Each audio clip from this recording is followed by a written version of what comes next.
Hey guys, welcome back. It's Redux. Thanks again for joining me here with another video. We're going to talk about the Mohawk Gunship. That is coming out soon. And these are the stats for the Mohawk Gunship. At level 1, it's got 1500 health, which is decent. It's not as brittle. It's not as fragile as the laser drones. So 1500 health will let it survive to some hits. It's not a lot of health, but it's decent. Its speed is fast. That's great because I thought this unit honestly was going to be at an average movement speed, but being at fast means it can outspeed certain units and it can get to places faster, which is good. And its DPS is sitting at 330 at level 1. That's pretty good. That's like a Scorpion tank. And its cost is around 50 crystals, which is 10 crystals less than a Scorpion tank. So how I see this unit is a Scorpion tank, but it's flying. And I think this unit will definitely define and change the current meta. Right now, both GDI and NOD is using a lot of War Factory units. It's been that way for a very long time.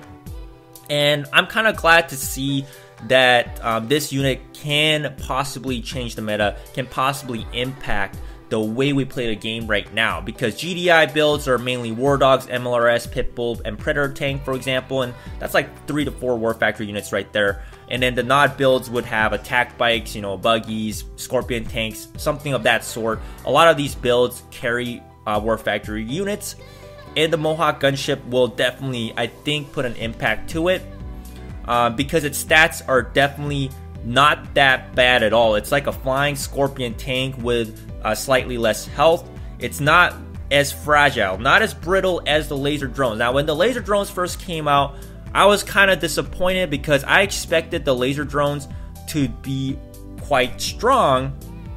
But I mean, even though laser drones are strong and you're supposed to use laser drones en masse, you're supposed to spam them because they're cheap spammable units, I just felt like the laser drones, aside from killing your enemy harvesters and certain War Factory units that can't attack air, it was just too fragile. Your opponent could kill laser drones really quickly with laser drones, attack bikes, and banshees or talons or stuff like that. They just went down too quickly.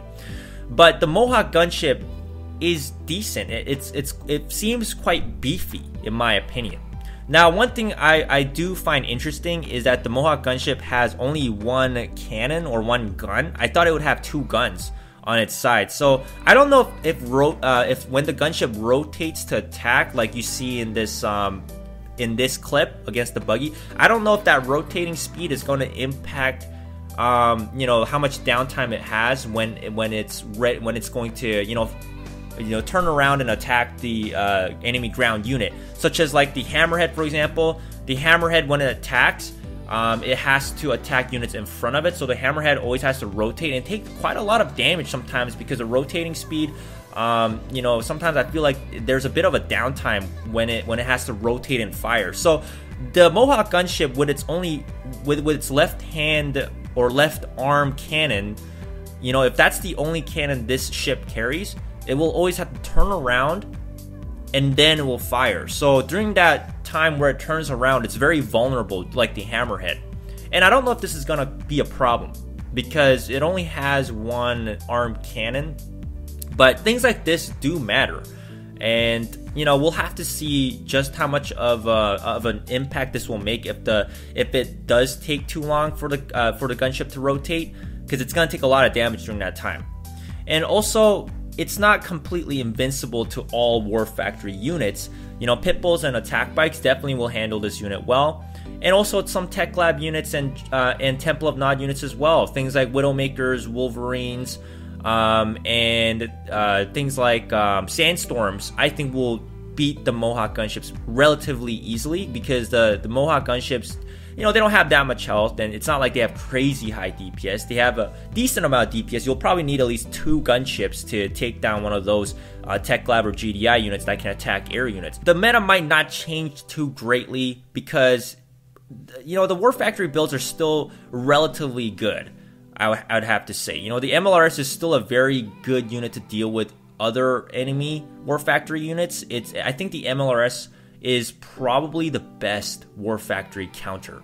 Even though we have things like the Orca Bomber, and you have Inferno Bombers. Okay, aside from the Inferno Bomber, I have to say the MLRS is the best anti-vehicle counter, just because usually the MLRSs, you know, if you have even 1 up or 2 up, you know, you're gonna one-shot so many vehicle units, and because they do burst damage, and the burst damage is so quick, your opponent units just can't react fast enough with their War Factory units. But you know, this unit is still going to be very vulnerable to other air units, you know, like it says here, Talon, Banshees, Phantoms, Hammerhead, you know, Wolverine Missile Squad, Widowmaker Laser Squad. You know, it's very weak to very common infantry units, you know, like missile squads, and common air units like Talons and Banshees. You're gonna expect those units in a lot of your games.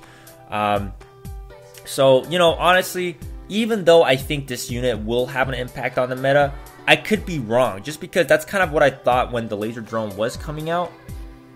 But initially looking at its stats, it seems like a pretty good unit. I think this unit will be better than the laser drone, because the laser drone was just too brittle, too fragile. It just died so quickly. And sometimes I felt like the laser drones didn't do enough damage. But, you know, I think this unit will do very well against most War Factory units. So let me know what you guys think about this unit in the comments below. Do you agree or disagree with me? And I'll see you guys next time.